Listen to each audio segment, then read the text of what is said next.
जी भैया, देखिए क्या है कि संघर्ष क्योंकि बक्सर की जनता खुद कर रही है और हम सब मिल के कर रहे हैं और संघर्ष अपने भविष्य के लिए है और हमारे आने वाले कल के लिए है, तो ये जरूर फलदायी होगा क्योंकि हम इसको सिंसियरली ईमानदारी से कर रहे हैं। सर, एक तरफ एनडीए गठ है, दूसरी तरफ इंडी गठबंधन। जी। उसके बीच आप स्वतंत्र उम्मीदवार के रूप में हैं। आ, कितना कठिन है रास्ता? जी देखिए, स्वतंत्र उम्मीदवार की तरफ तरह रहने से ये कठिन तो है कि हमारे पास संसाधन की कमी होगी, एक संगठित व्यवस्था की कमी होती है, यही है, हमें मेहनत ज़्यादा करना पड़ता है।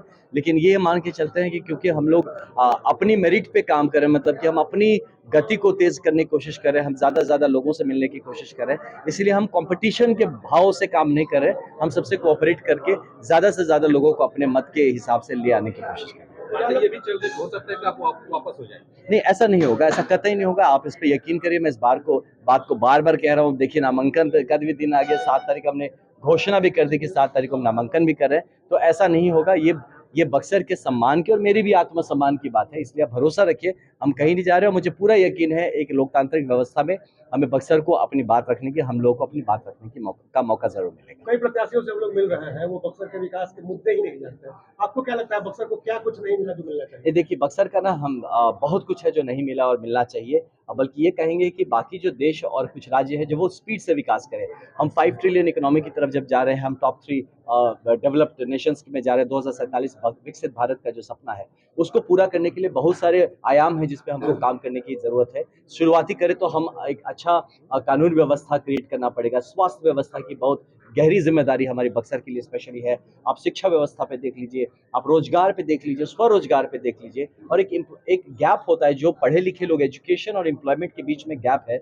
मगर पढ़े लिखे लोग भी अगर एम्प्लॉयमेंट नहीं पा रहे तो उस ब्रिज को कैसे करना है, उस पे हमें काम करना है। हमें स्पोर्ट्स के ऊपर काफ़ी यहाँ पे काम करना है, काफ़ी यहाँ पे क्षमता है हमें। इसके अलावा जो आर्ट एंड कल्चर है उस पर काम करना है, ये एक आयाम है। मेरे लिए दूसरा आयाम है इंफ्रास्ट्रक्चर, सिर्फ फिजिकल इंफ्रास्ट्रक्चर नहीं, डिजिटल इंफ्रास्ट्रक्चर भी। और इसके साथ साथ इंफ्रास्ट्रक्चर के साथ जो एक चीज़ है जो हमारे पूरे इस तरफ की इकोनॉमी को घेर के रखती है, वो है एग्रीकल्चर, वो है हमारा कृषि विभाग। और कृषि में आप देखें तो राइट, एक अच्छा बीज से लेके और उसके मंडी तक पहुंच के एक अच्छा उसको हमारे किसान को उसका जो उसके लायक, जो उसके जस्टिफाइड प्राइस नहीं मिल पा रहा है, जिसके चलते हमारा ओवरऑल इकोनॉमी नहीं डेवलप हो रहा है। इसके लिए भी मैंने प्लान किया। मैं बहुत जल्दी 1-2 दिन में अपना मैनिफेस्टो आपको दिखाऊंगा और जारी करूंगा, जिसको काफ़ी सारे हमारे बिहार के बच्चों ने ही, बक्सर के लोगों ने मिलकर उसको बनाया है। और जो ज़मीनी ज़रूरत को देख के हमने बनाया है, किसी तरह के हम वादे नहीं कर रहे हैं इसमें, हम कुछ इरादे लेके आए हैं जो अपने क्षेत्र के विकास के लिए हो और हमारे सारे आने वाले जनरेशन के लिए अवसर क्रिएट कर सके।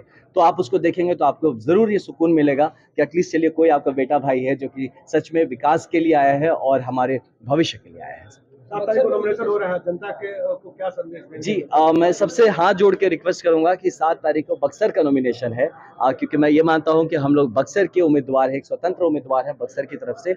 बक्सर अपनी किस्मत के लिए, अपने भविष्य के लिए और बच्चों के भविष्य के लिए साथ आइए आप। और 7 तारीख को किला मैदान में हम सब उपस्थित रहेंगे। वहाँ पे एक जनसभा होगा जहाँ पे हम भी अपनी बात रखना चाहेंगे और चाहेंगे इस आपसे डायरेक्ट हमारी बात हो सके, और आप में से कुछ लोग अगर बोलना चाहें, हम आपकी भी सुनना चाहेंगे।